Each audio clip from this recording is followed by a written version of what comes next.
Hi guys, welcome back to the channel. My name is Hugo, I'm from Portugal, and this is the Xpeng G6 diaries. So today we are going to talk a little bit about the navigation system. So this video belongs to the series of the videos that I am doing on the infotainment system of the Xpeng.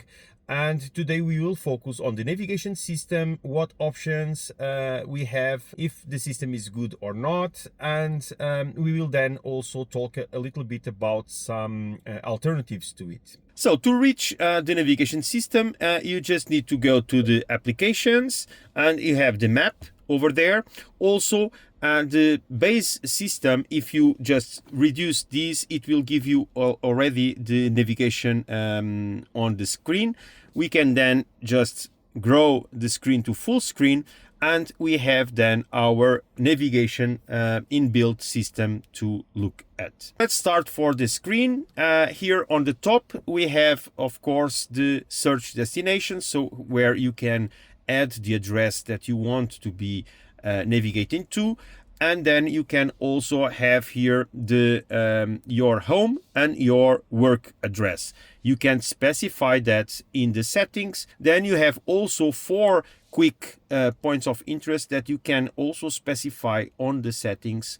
Next, what can we do on the map itself? So of course we can move the map to left and right, up and down. We can pinch zoom or change the orientation of the map, and we can zoom in, zoom out on the map with your fingers. So it's a very simple way to play with the map, and then you can of course recenter. Now let's talk about options. So how to configure first the navigation system. You just need to press on the map and they will show up here 2 icons. One is to present charging stations in the map. So if you just click it, it will show you all these charging stations next to your location, and you can filter by power of charge, and then you can of course choose one and navigate to it. Okay, so it gives you details of the charging, the types of connections, the power of those connections, and then you can of course just start the navigation towards that place. Okay, so this is a very easy way to navigate to a charging stop if you need to. Then you have also this icon here that it's the options. Getting closer to the options, these are so the settings of the navigation system. What can we do here? Of course, we can then on the navigation part of the settings, we can specify the type of route that you want, so fast, short or efficient. Then you can also specify already some predefined settings to avoid. So in this case, if you want to avoid motorways, if you want to avoid toll roads, carpools, whatever, you just need to activate here, and then the system will when setting the route for your navigation, it will avoid this type of routes. Then you have of course the EV routing options, and basically this is what is the state of charge that you want the system to consider when you are arriving to a charging stop. Here 30%, you can put here 24 instance, or the amount of battery that you want to have in the car to the final destination. Here also you can specify that you want here this with 30%, and these options will then be used when you start a navigation route or ask for a plan, a trip plan, where the need of charging is going to be calculated. It will take this in consideration. Then, as I said before, you can define home address and work address. Okay, you just need to press on the edit and then specify the address that you want, and these will be used as fast points of interest. And then the frequent places, so again 4 fast points of interest that you can specify to easily start a trip to those places. Also, then you have the display info. So if you want, how do you want to see the maps while navigating? I have this on 3D heading up, so the car will be always facing front. And then you can also specify for the dashboard, so for the central screen, how you want to have the navigation over there. Also, you can specify if you want the car to auto zoom or not when it is navigating. So basically what this does, as any other navigation platform, while you are traveling and if you are in a route and you can still go for 100 kilometers, it will zoom out and show a much more route. And when it is closing up to exit or to any indication that the navigation needs to give, it will zoom in so that you can see the roads around you, etc. So to be easier to navigate. So, but this is very similar to whatever it is on other systems. Then, of course, you can activate layers on top of the map, so traffic, incidents, and also the favorites that you have there. You can specify the icon if you want an arrow or just the image of a car. I have the car. Also, you can specify the volume. And then this is a very important option here, the offline maps management. So as you know, the car has a 4G connection in the car, so a 4G card. And it relies on that for downloading all the information and to be online, basically. So what this means is that if when it's traveling and even navigating, it will download the maps and it will download the indication. So it will use the internet to provide you all this information. So why it is important to have the offline maps option here? Well, if you use the car in between countries where the network will change, it is recommended that you download the maps of those locations where you are so that the navigation doesn't stop. And why is this? So if I am in Portugal and if I travel to Spain, as soon as I enter in Spain, it will happen an handover of the mobile network from Portuguese network to a Spanish network. And this sometimes takes time. So it depends on the networks. It depends on plenty of other situations. And you don't want to be without the navigation because of this handover between networks. So if you have the map of Portugal and Spain, this handover will not affect your navigation because it will only rely on GPS information, and the system can provide you the guidance still for it because it has already the maps over there. So you just need to go to offline maps, and as you can see here, I have downloaded Portugal because if for some reason the network fails in some place, I will still be able to navigate. As you can see, I'm using only 4% of max map storage used, so I can go to all maps, go to Europe here, and then just download, for instance, Spain and Andorra, and I can just come here and I can just select which maps I want to download, and then I can do my traveling across the two countries without risking to have a problem in the navigation. So if you are doing this and you find yourself without navigation, know that this is because of the handover of the network. So you need to have the offline maps downloaded so that you can use without this disturbance. Then you can, of course, restore default settings. You can delete data, user data info, and here you can see the version of the map. This is important to say that we are currently on 5.4.5, so this is the last release. Now let's talk about navigation itself. So we already know how to handle the maps. What about navigation? So of course you can just click here on search destination, and then you can just add your point of interest or even the address that you want to navigate to, and the system will find it on the maps and it will then navigate to that place. Also, you have history, so the history of the searches and navigations you made before, so you have them also here, very quickly accessed. Also, you have then very quick points of interest that you can select here. First, home. So this is going home. You just click here and the car will navigate to home. Then you have favorites. As you can see here, again, home, workplace, the 4 favorites that you can select on the options. And then you can even create more favorites that you can then use to quickly click to navigate to those places. Also, you have charging stations. We already saw this when we used the other button for quick access to that, but you have also here in a button, dedicated button here. Then we have parking lots or parking spaces. So if you are trying to find a parking solution for your trip, you can just click on parking lots and it will give you around you the ones closest, and then you can just navigate to them. Then you have shops. So all malls and shops that are registered on the system, it will give you that information also on the map, and then you can just quickly trip to them. Also you have here the restaurants, so it will search on the database for restaurants, and then you can easily click and go to them.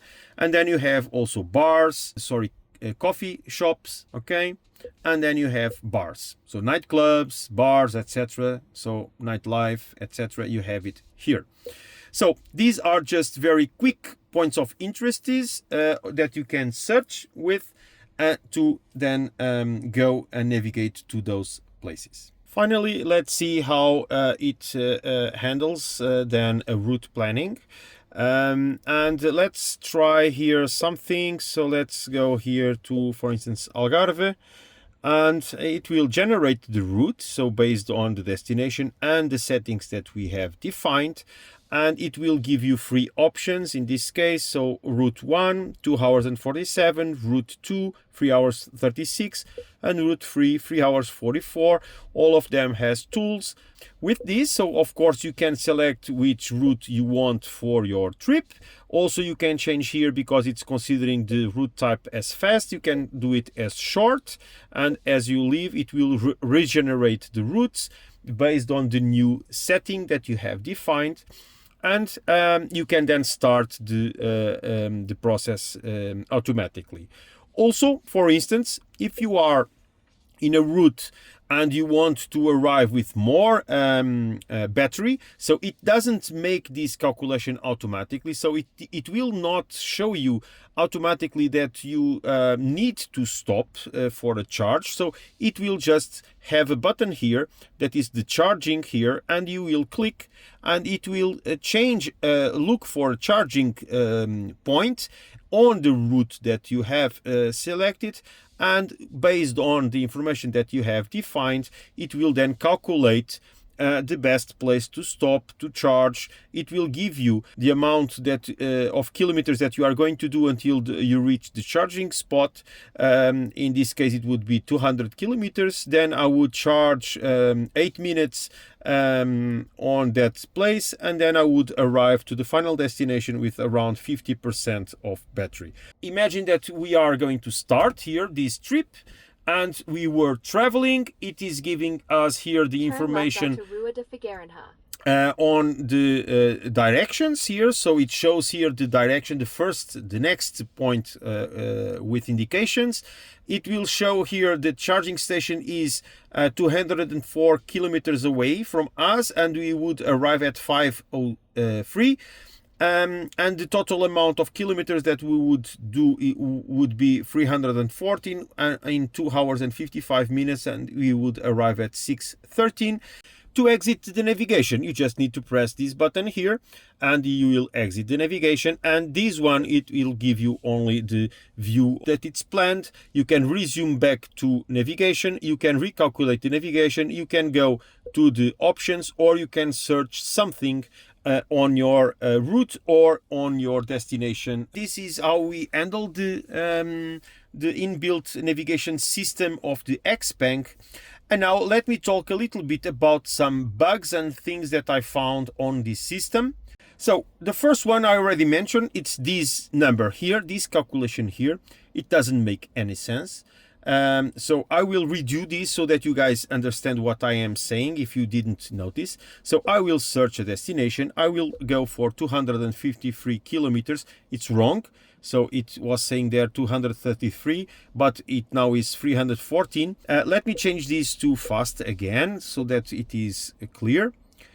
And let's go for the first point here, and I will ask for a charging station. And as you can see here, it says that I will arrive, I will go 204 kilometers. I will arrive at Ionity with 52, and I will charge 30% to 82%. And then, as you can see, I would drive with 82%, I would drive 110 kilometers, and I would arrive to the final destination with 58%. So again, arriving at Ionity with 52, arriving at the final destination with 58.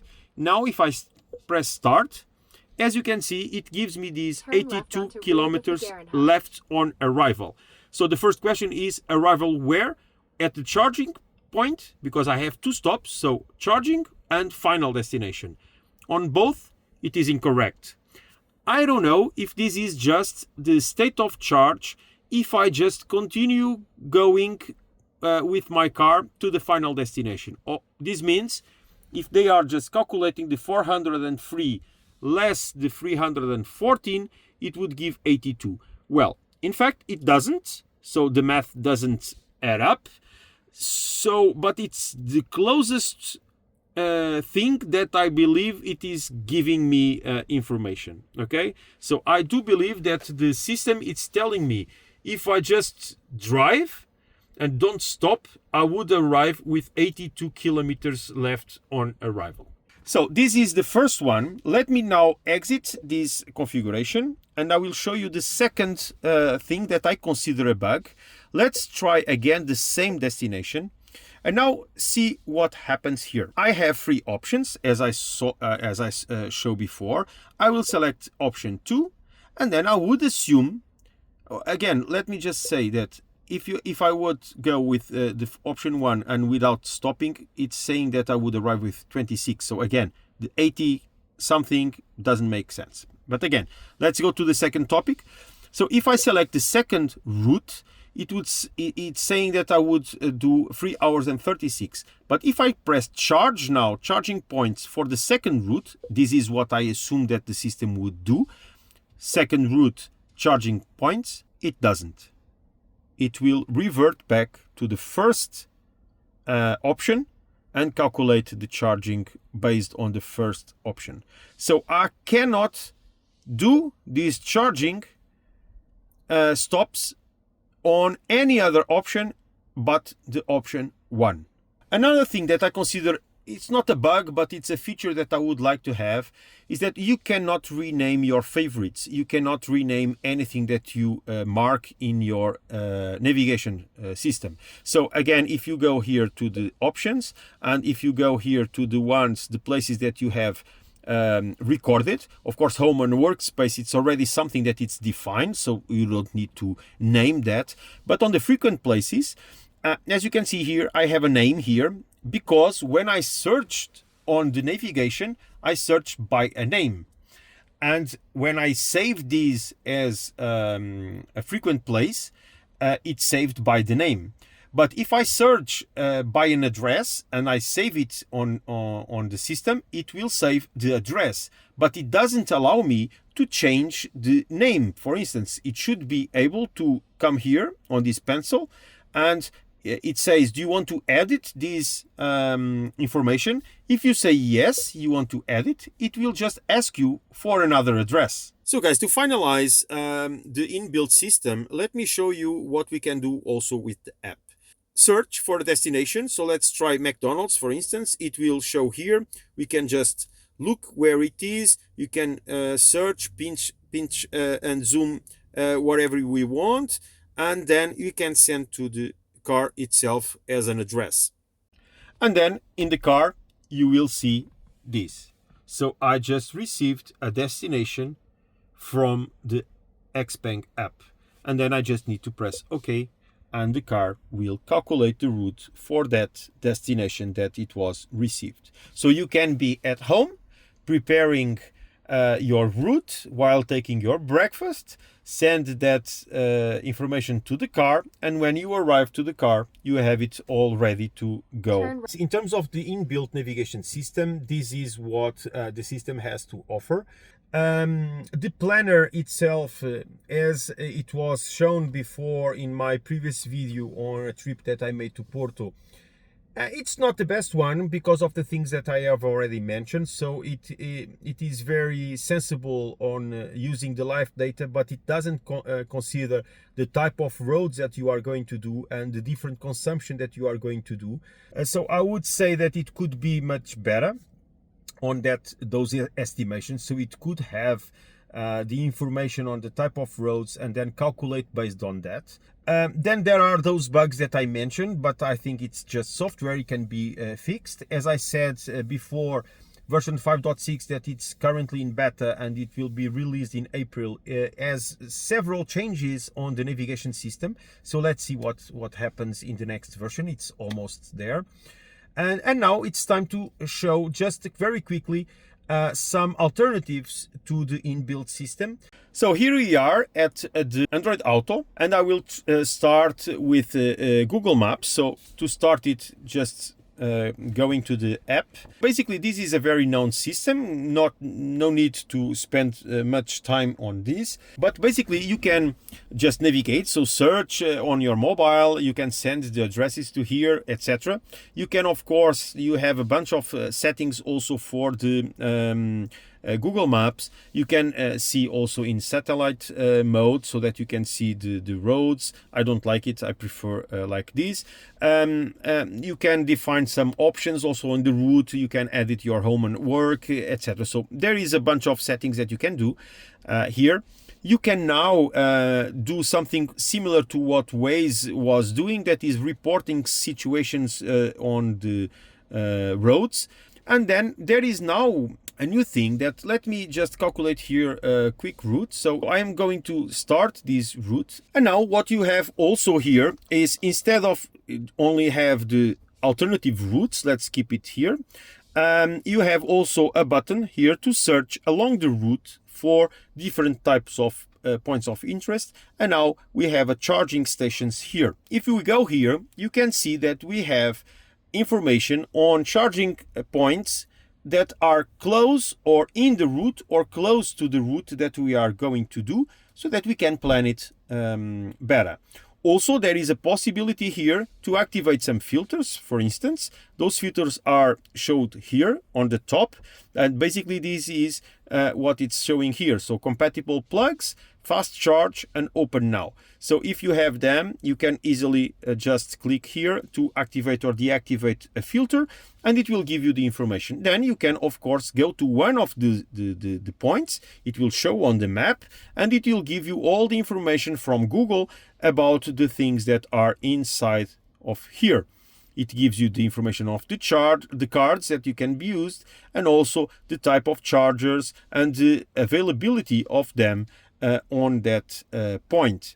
So it's very easy, and you can just put an add stop, and then you have that charging point on your route, so that you can use it. So it's a nice addition to the normal navigation of Google Maps, and I think it's somewhere in between of what it's possible to do with the inbuilt system, because what is then missing here is live data. So of course Google Maps doesn't know what is the state of charge of your car at this moment, so it cannot calculate based on that information. But this is it, this is Google Maps. Now let's go for Waze.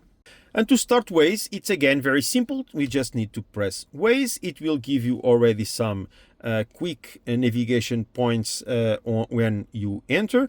And then it's the same. So you have here, he knows that I am at home. You can click here to go to workplace or to home. You have here your bookmarks or favorites. You can search for a place. You have also options to set up the Waze. Let me just go here and configure here something. And this is it. So Google Maps, it's this. It gives you a very nice route directions. Also, I do like very much to drive in the city with Waze. It gives you plenty of information that it's provided by Wazers, but it's lacking all the charging information. Of course, you can search for charging stations, but it's still not in the point as I showed before now with Google Maps, And of course, it's not as an inbuilt system because it doesn't have live data also. This was the video that I was planning to do on the navigation system, inbuilt navigation system of the car. And of course, I would like also to present some alternatives to it and compare it a little bit. So in terms of conclusion, let me say that the inbuilt navigation system works. It's good. I do like the navigation style and indications. It is lacking on the planning part. I do believe that it could be better. I do believe that it is going to be a better version in the next on April. And then, of course, as the car has Android Auto and CarPlay, you can have a bunch of alternatives. So there are a huge amount of systems and apps that you can use.